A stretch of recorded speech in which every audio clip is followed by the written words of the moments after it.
Meu caro Guilherme Davoli, seja bem-vindo mais uma vez ao programa Fala Sério, a sua agenda desafiadora, né, para estar aqui. Muito obrigado mais uma vez.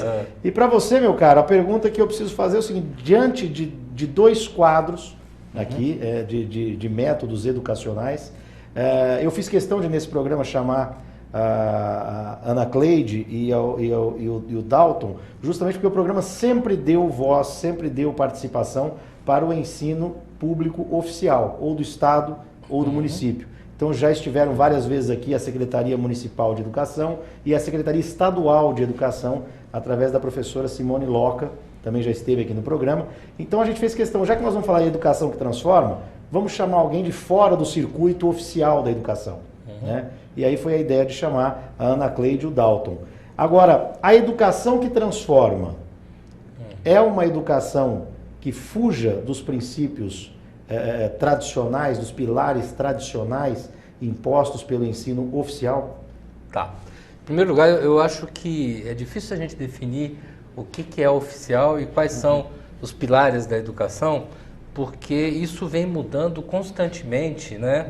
Mudam-se linhas teóricas, mudam-se propostas de governo, muita coisa muda e de repente, passado 2, 3 décadas, volta ao sistema anterior. Então, me parece que do ponto de vista oficial, mas inclua aí instituições particulares, escolas particulares, tá? O que acaba acontecendo é que muitas vezes são laboratórios, né? Você está testando coisa, vamos testar Piaget? Vamos. Ah, Piaget não deu muito certo, vamos testar um outro teórico, vamos entrar com novas metodologias. Por exemplo, há anos a gente vem falando de inclusão, e lógico que o tema é extremamente importante, tá? Mas educação em si é inclusão. Educação é você incluir alguém dentro da melhor possibilidade de vida que a pessoa tenha.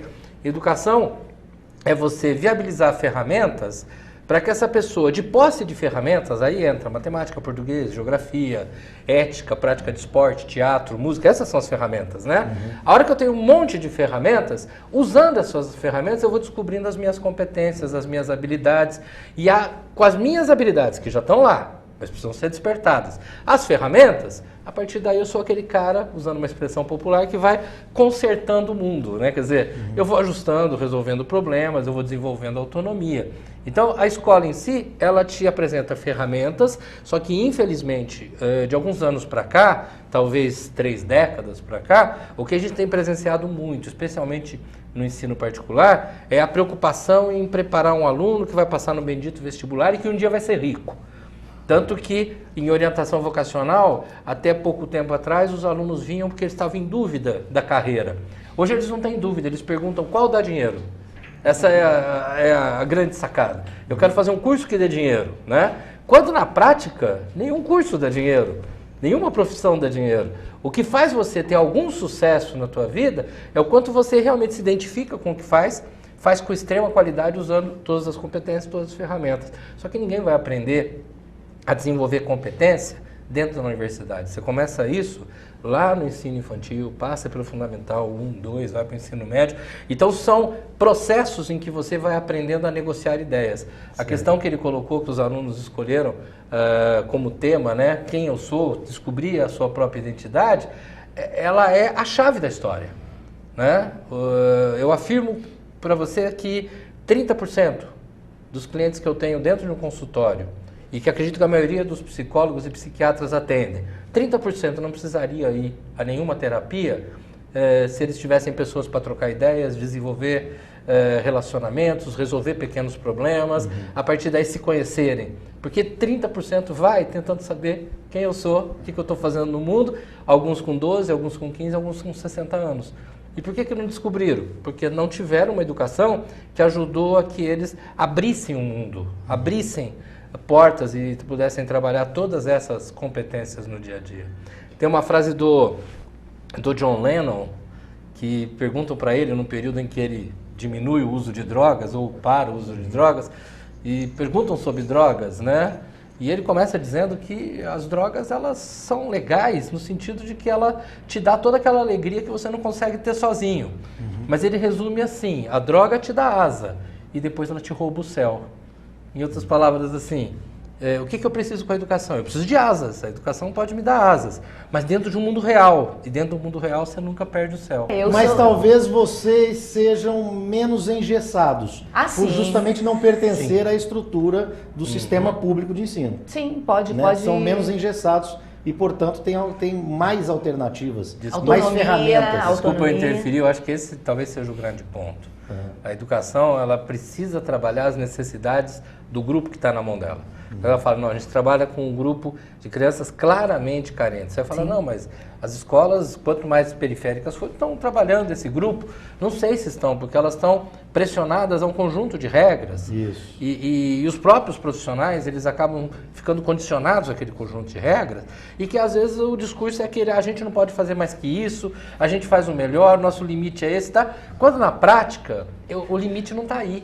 Quando na prática você desenvolve muito mais quando você tem um projeto que é teu, e aí você fala, cara, nós vamos investir nessa qualidade. A preocupação não é provar números, eu não tenho que apresentar para o governo o número de quantos passaram ou não passaram, eu tenho que apresentar pessoas que estão bem, que estão felizes. Quando a gente fala em novas metodologias, etc., será que a faculdade de pedagogia que está preparando os professores também está se reformulando, também está se atualizando para depois chegar com esses professores e dizer, olha, agora escolha o método que você vai trabalhar, ou também a faculdade de pedagogia vem nesse método engessado, essa coisa arcaica, enfim, aí o professor vem para o mercado, vem para trabalhar com as crianças e fala, não, eu não estou formado, eu estou adestrado também. Eu vou te afirmar que tanto as faculdades de pedagogia quanto as de psicologia, no aspecto educação, elas estão completamente paradas no tempo, completamente atrasadas, e isso não é culpa dos professores que estão lá, não é culpa dos coordenadores,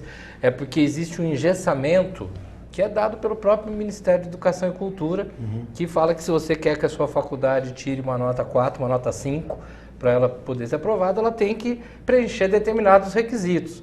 E ali te obriga a manter um padrão extremamente tradicional.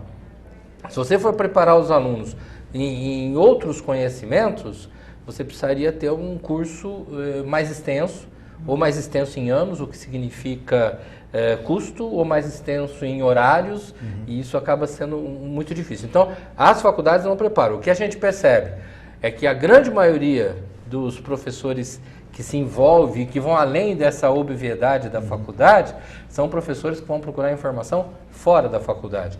Então eles vão procurar estágios, eles vão atrás de congressos, vão atrás de outras leituras, fazem grupos paralelos. Nesse aspecto, alguns professores universitários ajudam e incentivam o debate, aí a coisa caminha. Agora, tradicionalmente, as faculdades não vão bem. Eu tenho exemplos de faculdades aqui de Ribeirão que a gente tem contato direto, que estão com notas muito boas, inclusive, muito boas diante do MEC, mas que preparam o aluno dentro do padrão que é requisitado. E aí esse profissional, muitos desanimam, tá? Outros simplesmente partem para uma acomodação, que infelizmente é uma característica que vem cada vez aumentando mais, acho que no mundo, não é uma questão só nacional, tá? E aí você tem aquele grupinho que eu vou dizer que é 5%, mas esse número é meu, tá? Não é um número, não é nada oficial, né? De 5% que não são óbvios, 5% Entendi. Que conseguem acreditar na possibilidade da mudança a partir de novos caminhos. Quer dizer, essa educação limitante, quase que coreografada, já é da formação do profissional também. Eu acho que é da desinformação do governo, é da desinformação da sociedade como um todo, que continua pregando as mesmas coisas que pregava há 3, 4 décadas atrás, tá? E, consequentemente, as universidades e os professores acabam entrando dentro Diga da Vole. Maravilha. Então, né? Primeira coisa, nós temos que partir de uma ideia que eu acho que é muito simples. Quando inventou-se o lápis, aquilo era alta tecnologia. Naquele momento, a tecnologia era o lápis, a tecnologia passou a ser o papel, e a gente tem lá os papéis antigos, até chegar nesse papel feito do eucalipto que a gente conhece, e a partir dessas tecnologias você passou a aprender. O livro passou a ser uma tecnologia, hoje a internet é uma tecnologia, o celular é um equipamento que se torna indispensável. Então, o problema nunca esteve na tecnologia. É muito legal você falar, olha, a comida do fogão a lenha é muito melhor do que a comida do micro-ondas. Mas sim, mas são tecnologias diferentes para usar em momentos diferentes. Se você estiver morrendo de fome, não acenda um fogão de lenha, porque não vai dar. Entendeu? Um fogão a lenha vai levar 10 horas para fazer a comida. Vai ter que esquentar no micro-ondas, né? Então a grande questão não está na tecnologia, a tecnologia está aí para ser usada. O problema é que as crianças estão sendo extremamente mal educadas no uso da tecnologia. Eu falo as crianças porque o assunto é criança, mas nós adultos também, nós temos os mesmos vícios, nós também estamos dormindo de celular ligado. Aliás, as crianças estão mal educadas porque os adultos estão. Sim, é um processo contínuo. Exato. Como é que um pai pode chegar para o filho e falar, desliga isso daí e presta atenção no almoço, se ele também está usando durante o almoço o celular o tempo todo? Então, o problema todo não está na tecnologia, ele está na ignorância do ser humano no uso da tecnologia. É igual você falar um carro que anda a 250 por hora, ele é um problema? Não, o problema é o piloto. Porque se ele anda a 250, mas eu continuar andando a 110, está tudo certo. Ele só tem mais potência para uma ultrapassagem quando necessário. Ele tem uma potência legal se eu quiser ir numa pista de corrida e correr de verdade, tá? Mas ele só tem a potência. A ignorância de quem está ali é que passa a ser o problema. E aí, infelizmente, nós contamos com a fragilidade dos professores, com a fragilidade de escolas que de repente falam não pode usar a internet. Está sabendo que estão usando, mas deixa eu continuar usando. A tecnologia tem que ser usada. Eu acho que a internet tem que ser usada na escola, o celular tem que ser usado na escola, só que as restrições têm que ser claras, né? É para usar naquele horário, daquela forma. E sob orientação. Sob orientação e tudo mais. Se por acaso a escola X fala, não, nós vamos liberar no intervalo, assuma a responsabilidade sobre esse tipo de coisa. Agora, falar que a tecnologia, vamos falar especificamente a internet, os aparelhos celulares, que eles fazem mal para a educação, que eles fazem as pessoas ficarem distraídas, as pessoas andam distraídas porque suas vidas andam muito vazias. Porque pessoas que estão com suas vidas repletas usam a tecnologia para utilizar, receber novos conhecimentos, para ter informações legais. É como você pensar o Facebook. O Facebook é algo maravilhoso para você conversar com pessoas, aprender coisas, trocar ideias. Ele é fantástico para divórcio, separação, intriga, para tudo isso. Também. Depende de como é que você usa. Né? Então não dá para falar dessa forma. Eu acho que isso é fundamental. As tecnologias existem, outras virão muito rapidamente. Se a gente, para sair do lápis, para chegar na caneta e chegar na internet, levou todos esses anos, eu acredito que daqui a 2 anos nós vamos achar celular obsoleto, já se fala de uma nova internet muito mais avançada que a atual. Exatamente. E nós não vamos fugir disso. O que nós precisamos é incorporar isso à nossa vida de uma forma bem bacana. De uma forma saudável. De uma forma saudável, de uma forma clara. O exemplo é a própria viola, né? Existem umas violas antigas, que as tarraxas eram tudo de madeira, que cada 2 músicas você tinha que afinar de novo. Porque você tocava, ela ia soltando, sabe? Não é legal você ter uma viola que você afina e fica, a afinação fica no lugar? É muito melhor, né? Antigamente você tinha um show que a cada uma música, 2, você parava o show para afinar de novo. Hoje não precisa. Isso não quer dizer que o músico hoje deixou de ter ontem, afinação. De forma alguma. A ignorância sempre está na forma como o ser humano não utiliza as competências que Deus lhe deu. Do compartilhamento da família com a escola. Né? Que, na verdade, a família entra num processo em que, não, eu preciso ajudar a escola a educar meu filho, sendo que deveria ser o contrário. A escola que vem em linha auxiliar na formação daquela criança. A família é a responsável por aquele cidadão. Né? Mas você levar isso em mensagem e efetividade para a família é um caminho árduo, não é não? Tem que construir essa relação, né? Essa relação, ela está dividida pelo próprio muro da escola, né? Quer dizer, a hora que você joga lá para dentro, quem cuida é o professor.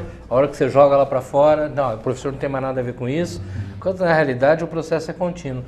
A gente fala muito sobre parar com essa conversa do professor virar para a família e falar, o teu filho deu isso de trabalho, tá? Ou a mãe chegar e falar, não, porque os alunos daqui não sei o quê. Existe o nosso, né?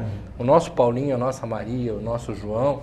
E o que nós vamos fazer para ajudá-lo a encarar o mundo real que ele está vivendo, para encarar as dificuldades dos 11 anos, encarar as dificuldades dos 9 anos, para que ele possa aprender a administrar a sua história diante do mundo que ele está vivendo, a ponto de, num determinado momento futuro, ele ter autonomia, ter capacidade de tomar decisões, ser responsável pelas decisões que tomou. E é muito interessante quando você observa que existem jovens, 16, 17, 18 anos, muitos inclusive, que jamais vão estudar numa universidade por opção até. Né? A gente falava disso aqui no intervalo do programa. A gente tem uma ideia muito medíocre, né, de falar que grandes homens fazem faculdade, mestrado, doutorado, quando a gente está cansado de ver pessoas fantásticas trabalhando numa série de áreas, inclusive financeiramente, se virando e administrando muito bem a vida, sem necessariamente ter que fazer um curso superior. O curso superior é um caminho para a vida, tá? O que a gente encontra? Jovens de 16, 17 anos, centrados, equilibrados, resolvendo problemas, crescendo, dando assistência às suas famílias. E nós encontramos pessoas que fizeram grandes escolas, grandes universidades, que não conseguem conversar com o filho, não conseguem manter relações com o vizinho, que trabalham dentro de empresas e não conseguem participar de uma reunião, porque ou só sabe ouvir ou só sabe mandar. Então, me parece fundamental quando você fala da relação família, escola, e eu gosto de falar dos três juntos, família, escola e comunidade, né? O que é legal nisso é que os professores precisam entender a comunidade onde eles estão inseridos. O professor que está habituado a trabalhar num determinado bairro, ou uma coisa que é muito comum, né? O professor que dá aula numa escola pública e numa escola privada, num período numa, na outra, ele tem que entender que aqui ele vai dar a mesma aula daqui. O que ele vai fazer são pequenos ajustes de linguagem. Pequenos ajustes de linguagem que são extremamente interessantes para todos os lados. Porque dentro da sociedade nós vamos estar vivendo junto depois. Hoje, infelizmente, eu tenho certeza que nós estamos formando uma maioria de pessoas descrentes. Um comentário que nós tivemos aqui agora há pouco por telefone é que os alunos não querem saber de aprender. É do ser humano querer aprender. Qualquer bebê, desculpa, bebê é um exagero, vamos pegar 6 meses, 1 ano, se você mostrar alguma coisa ele fica curioso, ele quer saber o que é. O ser humano nasce querendo aprender e o ser humano quer continuar aprendendo. O problema é que uma série de políticas completamente distorcidas foram levando as pessoas a achar que elas já sabem tudo. E hoje o que a gente tem encontrado são adultos que não querem conversar. Eu já sei tudo, eu já mando, eu ouvi dizer tal coisa, então eu já entendo do assunto. E a gente vai repassando isso para os filhos, tá? Então, os filhos em si, as crianças, adolescentes, eles não estão interessados em droga, em violência. Eles acabam nisso por uma ausência do autoconhecimento, que foi o que a gente citou lá no início, e uma ausência de compreender que essas ferramentas aqui, e algumas são difíceis, física, matemática, química, para cada um, essas ferramentas, elas estão ali para ser desenvolvidas junto comigo. Uma coisa é você aprender matemática, a outra coisa é você se aprender a partir da matemática. É você descobrir o quanto você é capaz de dominar aquele conhecimento e usar aquele conhecimento em prol da sua vida. A hora que você começa a se aprender a partir do teatro, matemática, música, seja o que for, você começa a ver qual a tua importância dentro daquele grupo onde você convive, tá? Só um outro detalhezinho, quando ele falava da escola de tempo integral, e aí a gente precisa de outras atividades, ele citou teatro, música, né? Às vezes a pessoa que está ouvindo fala assim, mas devia gastar o tempo com coisa mais útil do que teatro, música, porque as pessoas acham que quando você faz isso, você está enchendo linguiça, né? Para passar o tempo, joga uma bola lá para a molecada. Está perdendo tempo. Rapaz, nós estamos desenvolvendo coordenação motora fina, coordenação motora global, a partir daí conceito de memória, socialização. Né? Sim, porque o ser humano, para ele poder viver, ele não pode simplesmente repetir a música que todo mundo canta. Ele vai ter que criar nova música. Existe, Davoli, até através de uma pergunta aqui do telespectador do Vitor Reis do Prado, que faz a pergunta... Você está na tecnologia. Lógico. Eu tô vendo. Tô ligado. Tá. Tô ligado. Vitor Reis do Prado. Existe essa vertente também do seguinte, quando você alimenta, quando você fomenta essa busca incessante pelo autoconhecimento, pelo crescimento pessoal, enfim, você vai formar cidadão altamente questionador.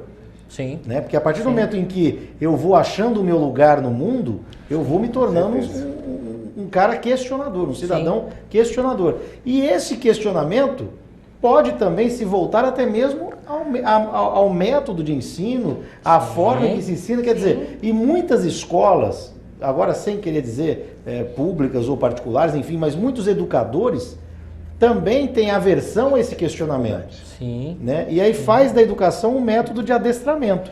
Sim. Né? A verdade é essa, e é absoluta. E aí o Vitor faz a pergunta aqui, obviamente, se tratando do programa Fala Sério, não poderia fugir um pouco da veia política. Ele pergunta assim, vocês irão falar sobre a militância do giz com apagador? É legal, ético, honrado, militância nas salas de aula? Até onde vai a liberdade de expressão e a liberdade de cátedra? Olha,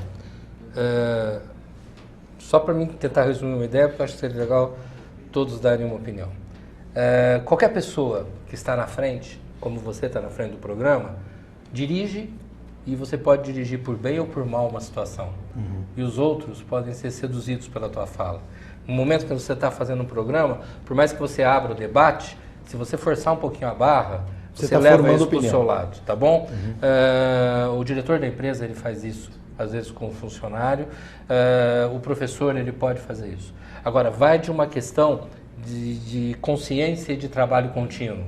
Eu não preciso formar apenas professores que vão passar informações e não vão usar o militarismo na hora de forçar uma opinião política, por exemplo.